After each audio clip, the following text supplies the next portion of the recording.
Sebelum melanjutkan kisah ini, ada baiknya teman-teman untuk memberi like, komen, dan subscribe. Terima kasih.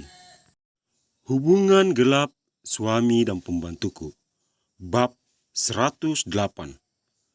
Acara para pengusaha.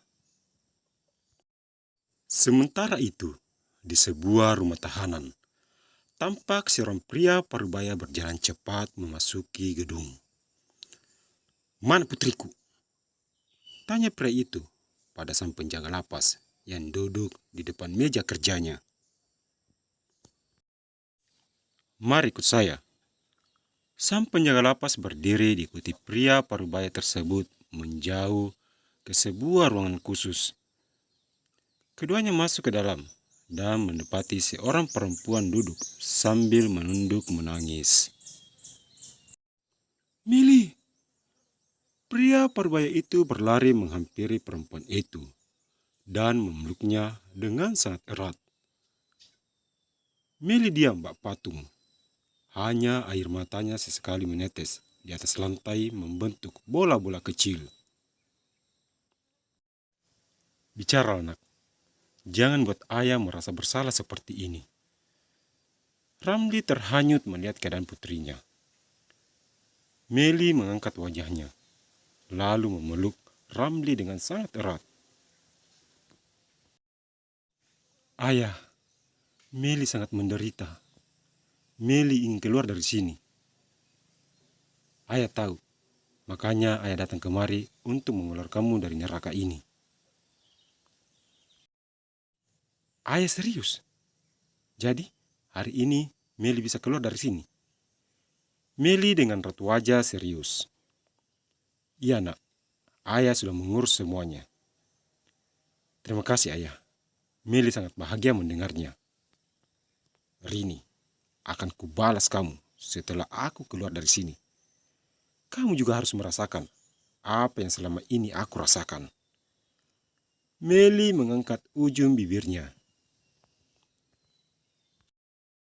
Setelah mengurus semua berkasnya, Ramli dan Meli keluar dari dalam lapas itu menuju ke arah mobil. Ramli mengemudi ke arah timur menjauhi pusat kota. Aku yang saat itu sedang sibuk merapikan baju kerja Pak Reno seketika terkejut saat tiba-tiba Pak Reno memelukku dari belakang. "Lagi buat apa?" tanyanya mencium beberapa kali pundakku. "Lagi merapikan baju kerjamu." "Tidak usah, biarkan pelayan saya yang melakukannya. Aku menikahimu bukan untuk menjadikanmu pelayan di rumah ini." "Terus, kenapa menikahiku kalau tidak ingin aku layani?" "Hanya tidak ingin melihatmu capek, apalagi sampai membuat tanganmu kasar." Pak Reno memegang telapak tanganku dan mengelusnya lembut. "Kamu ini, kalau hanya merapikan pakaianmu dan melayanimu, aku tidak bakalan capek, karena semua itu aku lakukan dengan ikhlas." "Terima kasih sayang. Aku benar-benar mencintaimu." Pak Reno kembali memelukku dan mencium pucuk kepalaku hingga beberapa kali. "Aku juga. Ayo pakai bajumu dan kita sarapan." "Tidakkah sebaiknya kita olahraga pagi dulu sebelum kita turun ke bawah? Siapa tahu dengan itu jari-jarinya bisa segera tumbuh." "Ini sudah siang, nanti malam saja baru kita lanjutin. Kasihan ibu, sudah sedari tadi menunggu kita di bawah." Kuputar badan Pak Reno dan kukenakan jas. Kami berdua keluar dari dalam kamar dan langsung menuju ke ruang makan. Seperti biasa, sudah ada Bu Sulis sedang duduk menunggu kami. "Silakan duduk sayang." Pak Reno menaruh kursi untukku. "Terima kasih sayang." Balasku tersenyum manis pada Pak Reno. "Cie, ada lagi yang sayang-sayangan." Bu Sulis tersenyum-senyum sendiri. "Mau makan apa? Biar aku ambilkan," tanyaku pada Pak Reno.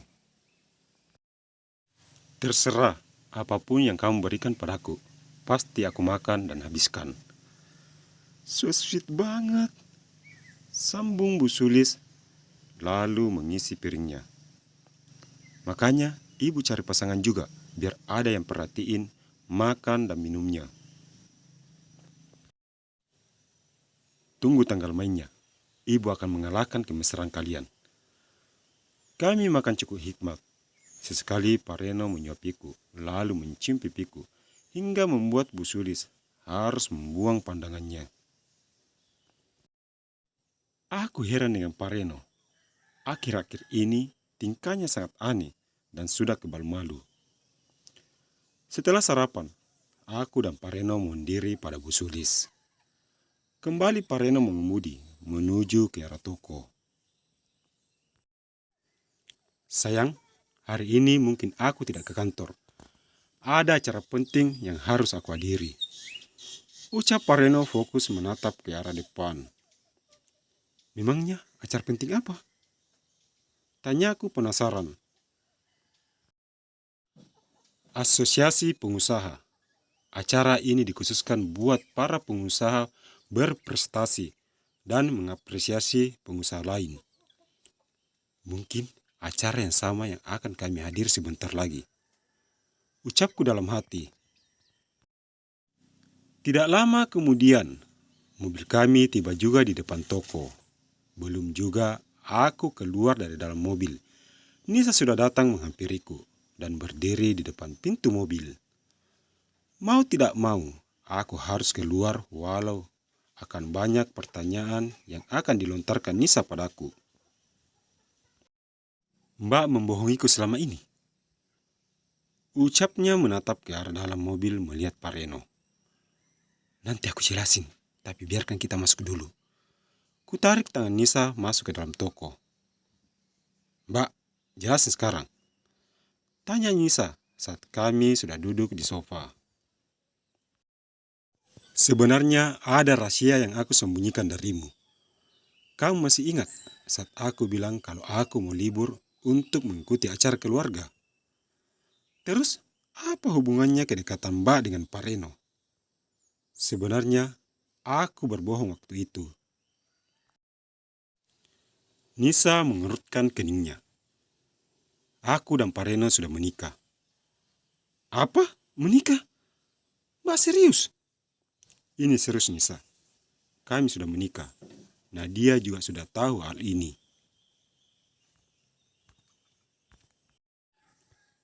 Kenapa Mbak tidak mengundang kami? Maaf Nisa, ini hanya acara keluarga atas kemauanku. Tidak apa-apa, asal Mbak bahagia, aku juga bahagia.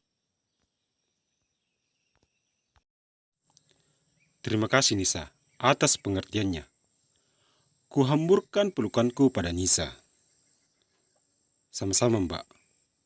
Tolong rahasiakan ini pada pegawai toko. Takutnya mereka segan bila mengetahui kalau aku istri Pak Reno. Mbak tenang saja, rasa ini aman bersamaku. Apa kita jadi ke acara itu? Jadi Mbak, tadi pihak panitia menghubungiku. Katanya acaranya dimulai pukul 9 siang. Kalau begitu, ayo kita bersiap-siap. Kami berdua segera berdiri menyiapkan segala sesuatunya sebelum berangkat ke acara itu. Setelah memberi arahan pada karyawan, kami pun berangkat. Nisa mengemudi menuju ke arah pusat kota. Tidak lama kemudian mobil berbelok masuk ke sebuah hotel bintang 5. Sudah banyak mobil tersusun rapi di parkiran. Nisa memarkir kendaraannya bersama mobil para tamu. Sepertinya acara cukup ramai. Lihatlah, mobil mewah sudah banyak terparkir di sini. Sepertinya yang hadir orang-orang besar, Mbak. Nisa tidak yakin kalau toko kita bisa memenangkan salah satu kategori. Tidak apa-apa Nisa, yang penting masuk kategori dulu. Itu sudah bagus untuk toko kita. Tapi jika kita bisa menang, maka nama toko kita pasti akan lebih terkenal. Kita aminkan saja. Ayo masuk. Kami berdua segera masuk. Suasana dalam hotel begitu ramai. Betul kata Nisa, kalau para pejabat dan pengusaha terkenal berkumpul di acara itu. Terima kasih sebelumnya untuk acara tamu undangan yang menyempatkan hadir dalam acara ini. Sebelum acara ini kita lanjutkan, silakan menikmati hidangan dan minuman yang sudah disediakan oleh para panitia. Ucap seorang MC yang berdiri di atas mimbar. Satu persatu para tamu mulai mengambil hidangan dan makanan di atas meja. Artis ibu kota sengaja didatangkan untuk memeriahkan acara tersebut. Untuk apa kamu datang kemari? Tarik seorang perempuan parubaya pada lenganku. Aku sontak berbalik. Demikian pula dengan Nisa. Sebelum menjawab, kuangkat sedikit ujung bibirku. Kenapa ibu selalu mengganggu kehidupan Mbak Rini? Tanya Nisa pada perempuan parubaya itu. Diam kamu. Aku tidak ada urusannya denganmu. Kalau menyangkut Mbak Rini, sudah tentu Anda juga berurusan denganku.